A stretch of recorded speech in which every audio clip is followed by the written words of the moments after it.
Welcome to another episode of Marriage Evolves podcast, where here you will be equipped and empowered to become a team in your relationship. Right here with Coach Roderick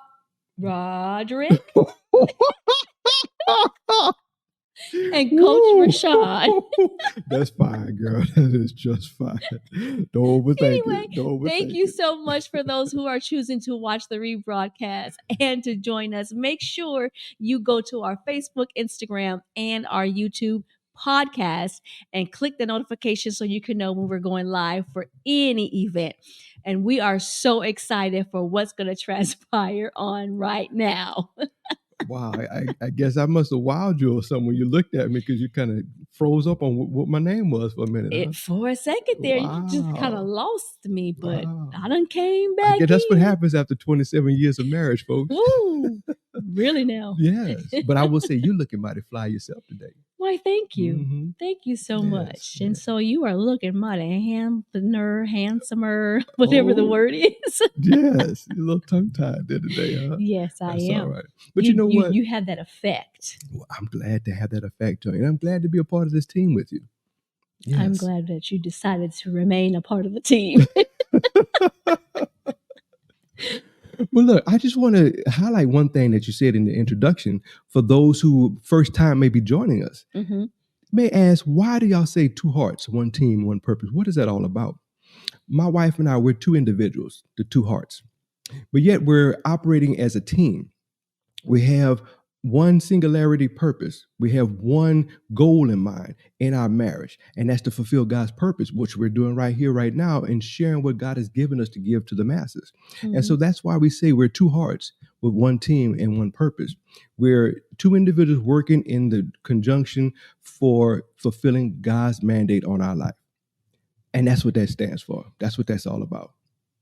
So I just thought I would interject that in there. Well, yeah, because most people probably don't know what that means or either want to figure out why did we choose to say two hearts, one team with one purpose. And that's exactly what we want others to be able to convey in their relationship, that they too are on the same team. Yes. And being on the same team requires us as individuals that we have learned over the years to stop trying to change each other on this team. Yeah, stop trying to come against each other, first of all, because you're both operating with supposed to be with the same end goal. You're not each other's enemy. Not at all. No. But I think because you have individuals coming together like we did at one point, really not understanding the full totality of what marriage really contains. Mm-hmm. Because when you say I do, there's so much that's impacted inside of there. But when we get married, sometimes we as individuals have a propensity to want to change one another. Yes. I want you to be like my father, or you want me to be like what you've seen in your household. And that is not even realistic. Or sometimes we just want our spouse to be our ideal husband, our ideal wife. Whoa. Which is a lot of times very unrealistic, because they may be based off of what you saw in your house, or maybe because of the lack of what you saw in your house, you had this grandiose idea of what it should be. And this is what you try to formulate your spouse into doing. And a lot of times it's not going to be realistic, and it's not going to be what your spouse is saying. No. Hey, I'm not cut out to do what you have in mind. I'm willing to work with you on this thing, but we're going to have to moderate that a little bit. And that was something that we've had to learn. And in talking about our topic today, stop trying to change me. That was something that we constantly have to. I'm not going to say had. We still currently still working on it, because we have those moments even now where we have, I would say, those indiscretions of trying to throw something at each other with, hey, won't you do it this way? I'm trying to tell you this is the way you need to be doing it. But I'll give it some credence to say, hey, she may have a different perspective. Well, if you really look at, and that's very good, but if you really look at why a person wants to try to change another individual in a relationship, is because this is just me, doing my research, and from the times when I myself was trying to change you into becoming this ideal man that I wanted to see in the relationship, which was so unrealistic, it was because I was trying to control you as my partner. I wanted to control how you thought, your behaviors, and your choices. And I would be like, well, Rod, doggone it. Why? That's my word, doggone it. Mm-hmm. Why did you do it that way? Or, can you explain to me in detail why did you decide to go this way instead of going this way? Trying to control everything. Mm. And unfortunately, I learned over the years that trying to control everything meant that it was out of control. Really? Yes, I Wow. really didn't have control like I thought I had. Mm. And in that was me trying to change you to become someone that was not realistic. And that wasn't who I was cut out to be. Not at all. Mm-mm. Not at Mm-mm. all. And one of the other areas that I think we as couples need to understand when we're trying to change one another, we're actually discrediting our spouse's autonomy that they have. Mm. We're not even looking at their ability or their growth or what they actually bring to the table. And I'm telling you, remember when we was having those moments, how frustrated I used to be? Yeah. You were extremely frustrated. I would look at you like you wearing yourself out, being frustrated over something Yes. that's not going to happen, not in the way that you were trying to make it happen. No, Yeah. I was trying to get in God's seat. Yes, I was that's a good trying way to of be the saying it. driver of the relationship instead of allowing God to get in the driver's seat and allow him to deal with your heart and your mind at the time frame that he began to do it, Hmm. because his And he did time. it a whole lot easier than you, and a whole lot quicker Oh, too.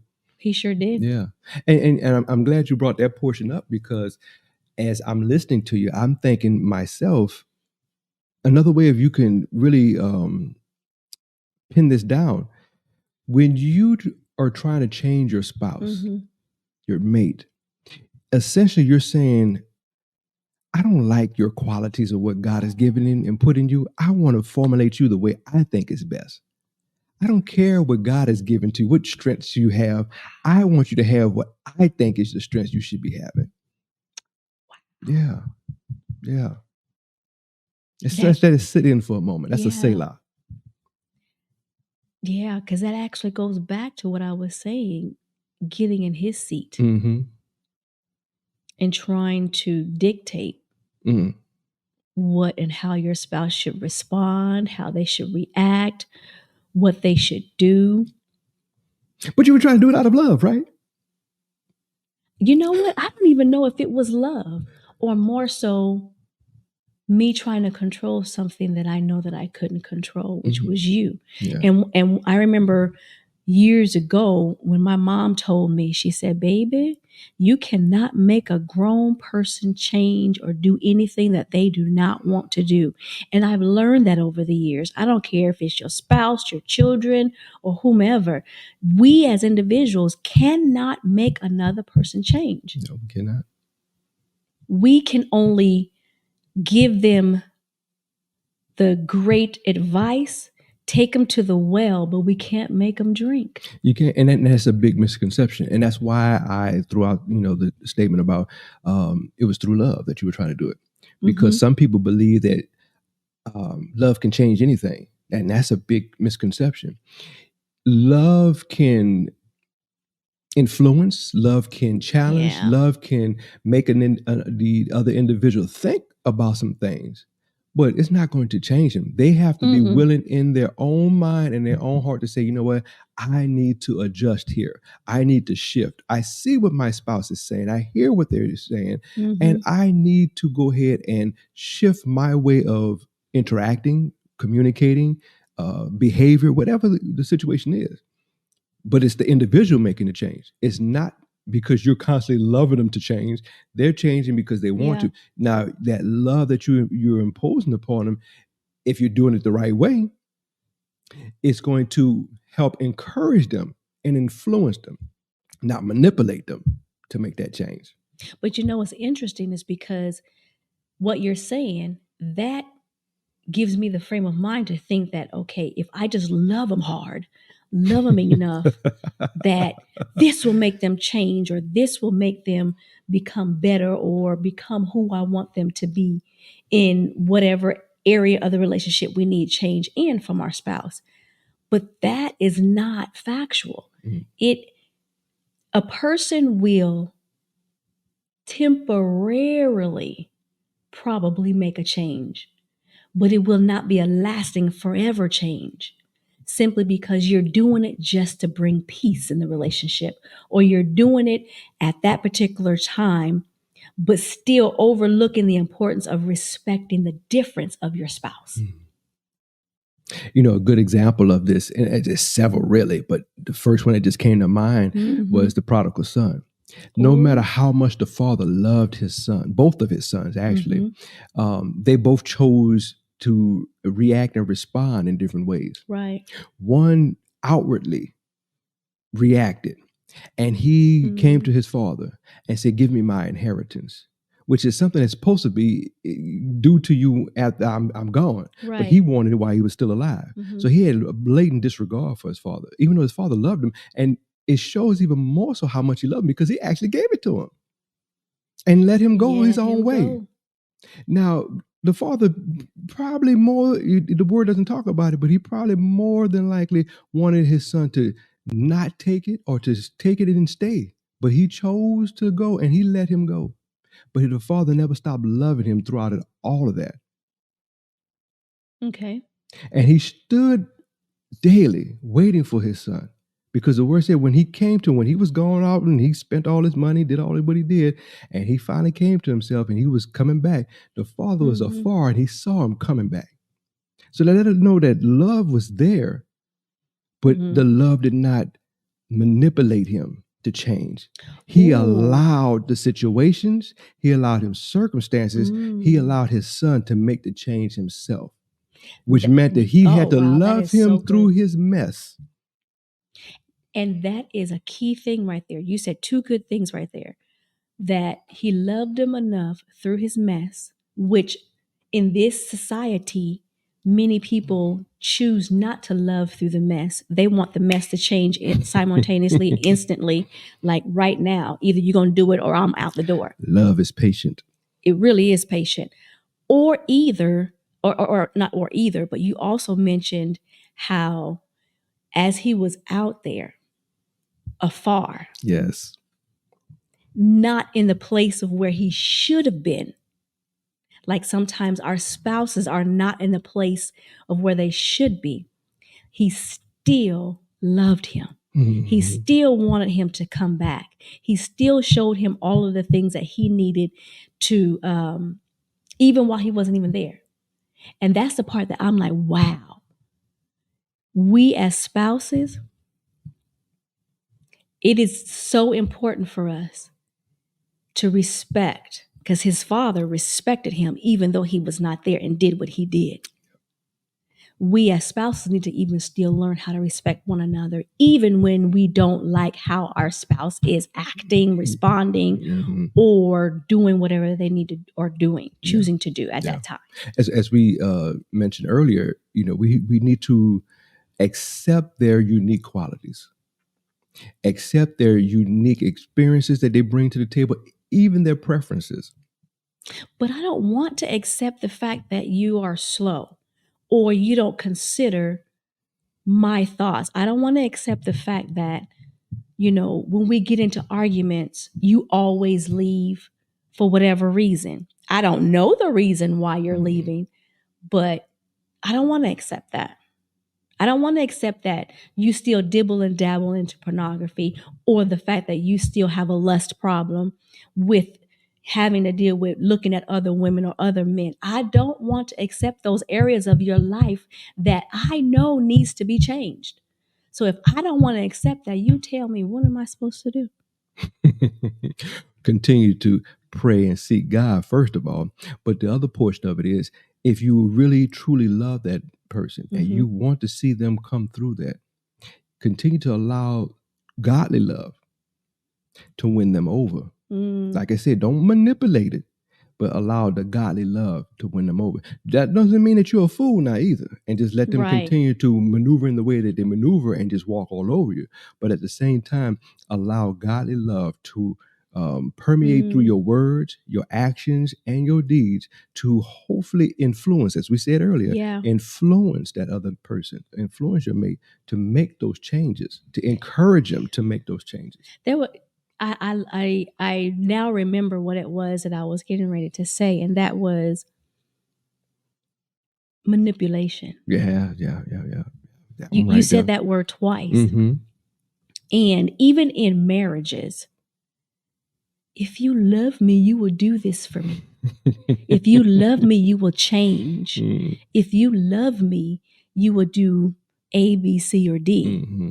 Conditional. Conditional. Mm-hmm. Again, I will do this for a period of time to please you, but after a while, it gets old. And it will show whether or not I did it because I wanted to change or I did it because I was tired of you nagging me and complaining about me not changing. I just did it just to get you off my back, get you out of my face. I didn't do it because I felt the need to make the change or Wow. because I wanted to make it. I did it just so I can stop having you talk about it all the time. So, in this conversation of us talking about how we need to stop trying to change each other, I would dare to say, why don't we change ourselves first? Well, that's the whole point of why we have this before we're conversation. trying to change the next one. Yes. And that was something I was like, man, I had to swallow that hard because every time I wanted to come to God about trying to change you, what did he tell you? He always Turned it pointed right that back finger around. back at me. I understand exactly what you're saying because he did the Always. same thing to me. Every time I wanted to change things about you or I wanted to be like Adam, but Lord, that woman, Right. he said, son, what about you? What about you? Son, how about your attitude? Son, how about your disposition in this situation? Ooh. And but he said, son, look at yourself first. He said, I Ooh. understand what my daughter's doing or not doing. He said, but right now I need you to focus on you. You focus on you and get that bean pole out of your eye. Ooh, and bean pole. Yes, and I'm gonna take care of that splinter in hers. Wow. Yes. Yeah, that did one of these numbers with me after a while. Let me tell you, those that are watching right now, I would encourage you to get your eyes off of your spouse and let God begin to really do a change within you, because when you let him change you and your spouse begins to change internally and it shows outwardly, then let me tell you, like I have seen myself, that thing will begin to permeate on the inside of your spouse, and they will begin to make some necessary changes because it will stop arguments. It will stop disputes. It will stop many things if we as individuals understand trying to change them does not work. It does not work. You know, and just to add to that, I can recall a specific time when, as we were just talking about, when God was telling me about me, when I was going to him about you. And when he started showing me some areas that I needed to work on first, once I took focus off of you and started making the adjustments in me, then there were some shifts that I did. Wait a minute. There were some shifts that you did? That I did. And but this is where I want to go to. This is why I'm gonna need you to respond to that. When I made those shifts in certain areas, what did that do for you as the person that was observing? Now I'm not coming at you in the same way. Now I'm not addressing and bringing up the things that was seeming like an issue for me with you. I totally shifted from my approach, from my way of presenting it to you, my communication with you on it. How did that affect you? You know what? The first thing that came to my mind was when we were in a counseling session with a couple, and I remember saying this to the individuals, that when you stopped responding and reacting the way that I was accustomed to in regards to whatever the issue may have been, when you changed that about you, it took all the fire out of my responses. I couldn't argue by myself. I couldn't fuss and fight by myself. I couldn't dispute things by myself because you just said, I'm no longer going to pay attention. I'm going to hear what you have to say, but I'm not going to feed into this stuff. Mm. And when you made that change, I was like, wow, okay. It's hard to fight by It's yourself. hard to fight by yourself. Yeah. It's hard to fuss and complain by yourself. Mm-hmm. And it actually made me look at, okay, Roshawn, inwardly, what is going on with you? Mm. The reason why you can accept this change that is being made in his life. And I remember I was in my quiet time with God and I was like, God, what is going on with me? And he was saying, are you even ready for the change that I am establishing in him? Ooh. Because when you become ready for the change that you prayed for in him, Ooh. then yes. Now I can attest to that one because in the beginning, when I was constantly praying about some change in my wife, and when she started making those adjustments, it kind of took me for a loop because I waited for so long. And then when it came, I'm like, okay, Lord, I don't know what to do with this now. I prayed so long for it. Now that I have it, how do I deal with it? And that's one of the reasons why I tell a lot of wives, listen, men too, if you are sincerely praying for your spouse that God will change them, one, he's going to begin to change you. And when your spouse begins to change, make sure that you are ready for the change. Make sure that your mind and your heart is ready to be receptive to whatever that change is. If it's more communication, you don't start shutting them down. If it's more love and respect, you don't start disrespecting them because now they're choosing to respond in a different manner. You said a key thing, choosing to respond, Yes. not react. Yes. There's a difference. Choosing to respond and not react, because a lot of times when we're in a contentious situation, we will react by lashing back out, by being aggressive in our tone, whatever. But when we choose to respond, we'll think about that. Yeah. And we say, you know what? I'm not going to engage in this right now with you because I know you're coming from a place that's, full of anger and rage, but I'm going to go ahead and not engage in that so we can have not just peace, but that we can be able to settle down and really talk about this as two adults with a rational mindset. And that one would just take a whole lot of sting out of a situation. And sometimes, it might rile you up and say, well, what the heck are you trying to talk me down, by using all this terminology and words. But if you think about it, it's like, what they're saying is right. Somebody in the relationship has to be the mature adult to say, I can't change you, but I can change me. There you go. And that's the only person you can change. The only one. That's the only one that we have control over is ourselves. That's it. We cannot control the next person or anyone for that matter.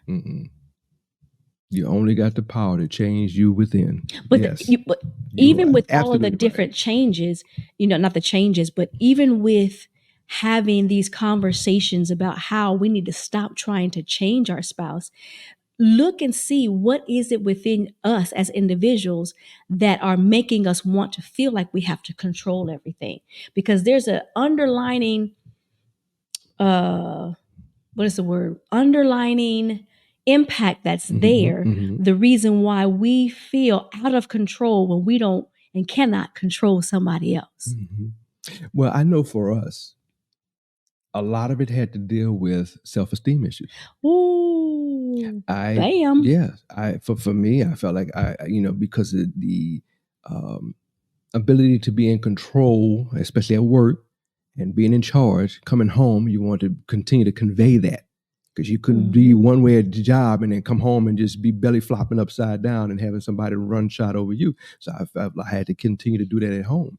And there was some self-esteem issues in there. I had to learn that, hey, take that hat off.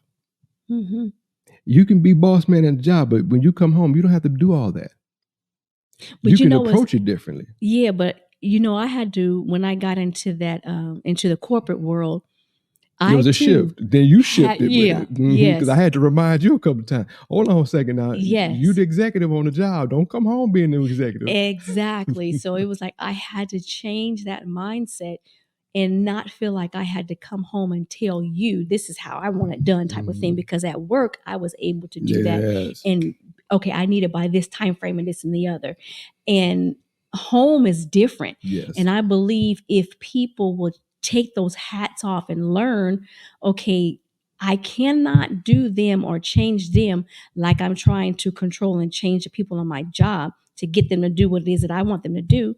When I realize that, then yes, we can be able to have more conducive conversations and have better understanding with one another as to, okay, babe, I don't particularly care about this area that you're talking about, but can we come to some kind of resolution in regards to you making me feel like you're disrespecting me because I'm not being able to control this area here.